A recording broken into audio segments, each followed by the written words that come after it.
scaffolding, Elmsmead, where you see Big Ben, which we don't see. And also most of the building is rather covered because they trying to maintain the building, so they have to work on it every year. But now they put up last year and still working on it. It's a long process as well. And on the right you have the Jewel Tower. The Jewel Tower is also part of the Palace of Westminster. So the Palace of Westminster is also the same as the Parliament. Westminster Parliament of the United Kingdom. And you have the inside the House of Lords, the House of Commons, these are two houses which make up the British Parliament. Yes, and the Lord Speaker, the head of the House. And then you have to the left, you see that the left part of the White Hall going down all the way to Trafalgar Square. That's where we're going next. Over here on the right, you see that's Westminster Abbey. Westminster Abbey is also very famous for its burial place for notable people of England, like Sir Isaac Newton, like who else? We have John Darby. Yes. Inside this chapel, there's a lot of famous people buried inside as well. And it's one of the oldest churches. Actually, been already founded in the 10th century, but rebuilt at least 2 times. And this is the final form of it. And then around this square, it's very famous for its statues of all notable people from the history of England. Sri Lanka Gandhi's statue, very important. Yeah, it's a very important person for India, and also the connection between India and Britain. Yeah, he was the one who actually liberated with his movement the people of India. Yeah, remember that? Okay, so very important. And then on the front you see the guy with the walking stick, Churchill. Winston Churchill. Yeah. Was a very famous person of the Second World War as well, leader of the nation. Okay, so right here I will give you time, so you can also walk across the street, and then to the right you see the 2 towers. You can go to the front facade of the Westminster Abbey, take photos, and then come back. And once everyone's back, also we try to do our toilet break. Okay, probably everyone needs toilets, right? So I will take you across the street when everyone's back, and we try to find the toilet there. There's supposed to be a public toilet there we can use. And then we walk to Trafalgar, and from Trafalgar to Chinatown, Soho area, where we try to have a coffee. We have to have lunch, we go around and be a real tourist. Okay, so I see the time now. I'll give you 20 minutes. 20 minutes. Until tomorrow, counting the nights till I'm with you. Slowly they hurry by, no need to worry, I tell my heart.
That's where, in the time of the Second World War, Mr. Churchill had his own office and controlling the troops, the army of Britain, controlling that room until the end of the Second World War.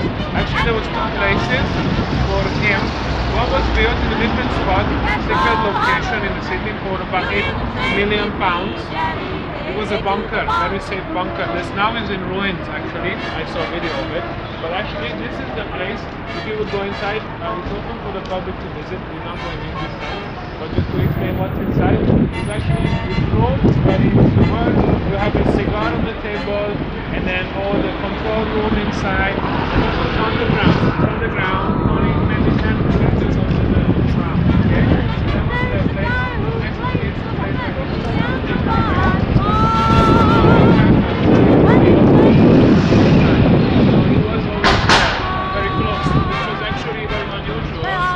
they knew where this point was, where he would stay, and they thought, okay, maybe it's not here anyway, so they had home down here. So this is my home, all the way down this main road, going to Trafalgar Square. On the right, you see this here, this monument, is a very famous monument, the War Memorial, for the First and Second World War. When you have the military parade, they would always come here and they pay the tributes to the dead. Okay, so walking along this road, we're going to walk. There are stuff where the cards will be the horses. Also very famous. They are horse cards of the queen. It's only a ceremonial thing. They have no real, it's just a show. They don't real address. So let me have a look there, and then the next step.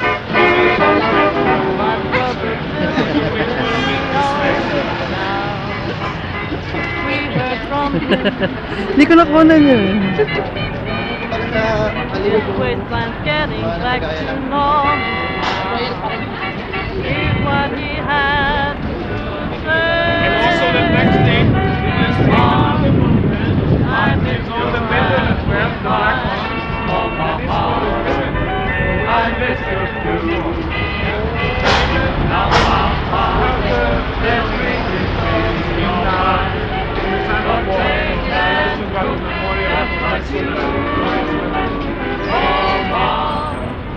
nobody's spoiling me like you used to do.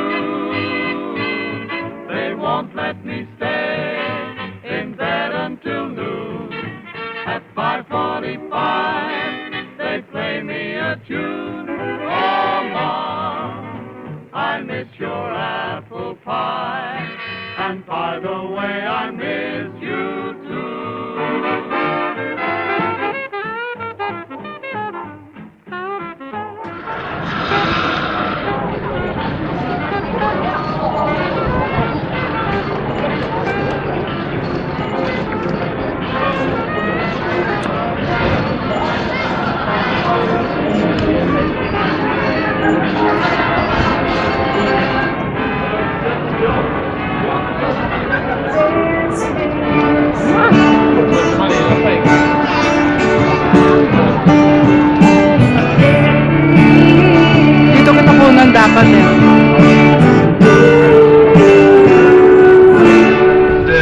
architect Christopher Wren designed 52 churches of London, and the most beautiful one and the most expensive one was the St. Paul's Cathedral.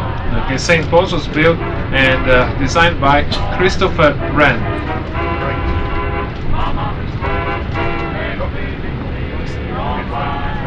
Alright, so the monument on the right is the Great Fire of London. And also they say if they will fall down, it will point to the direction to the Pudding Lane where the fire started. Okay, so after the Great Fire of London, the whole city was actually rebuilt in mainly stone buildings. So a lot of new buildings came up that time in the late 17th century and also in the 18th century. Okay, so very important. Christopher Wren was also not just an architect. It was his hobby, but he had other passions. Science. He was a scientist, and he was a scholar, and he was a physician, mathematician, and so on. So he was a very famous scholar of his time, part of the Royal Society Academy, and he designed the St. Paul's Church. St. Paul's, actually, if you come to London once more, definitely I recommend going inside. It's one of the most beautiful churches in the world, and it's built in a neoclassical style. Okay, so also using Baroque elements. So neoclassical and Baroque elements mix up, and it's very similar in the looks from the outside to the church, which is in the Vatican, right? So it's very similar, and also he had different plans shown to the city of London. So the people expected a different building to be finished up, but when they removed the sky